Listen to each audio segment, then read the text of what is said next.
অনেক দিন ধরে মনটা ভীষণ খারাপ, তাই ওরকমভাবে রান্নাবান্নাও করতে পারি নাই, খাইতেও পারি নাই। খুব টেনশনে ছিলাম।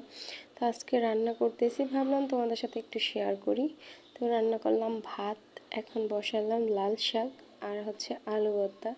যেহেতু বর্তমানে আমার পরিস্থিতিটা অনেক খারাপ, আর সবসময় আমি সিম্পলই থাকি এবং সিম্পল খেতেই পছন্দ করি। তো নিজের হাতে ভালোবাসা মিশিয়ে বানিয়ে ফেললাম আলুর ভর্তা। আলু ভর্তাটা না অনেক মজা হয়েছে, ঝাল ঝাল। তারপরে লাল শাকটা যে বসাইছিলাম ওইটা আমি খুব সুন্দর করে নাড়াচাড়া করে একদম উনায় নিচ্ছি। তারপরে এটা বাগার রান্না করতেছি ঠিকই, কিন্তু অনেক কিছু ভুলে যেতেছি কি থুয়ে কি দিব। তো লাল শাকে আমি লবণই দিইনি, এখন আমি লবণ দিলাম। তারপর লবণ দিয়ে এটাকে ভালোভাবে সিদ্ধ করে নিয়েছি। আর এখন বাগার দিয়ে দিব।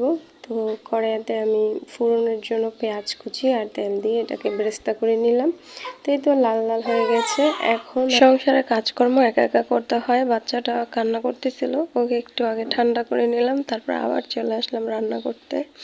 তো এই তো আমার লাল শাক রান্না করা কমপ্লিট হয়ে গেছে, দেখো। আর এখনকার দিনে লাল শাক না একদম কেমন জানি হয়। তো আজকেরটা ভালোই ছিল। আর এই যে ভাত, শাক আর আলু ভর্তা আজকে সারাদিনের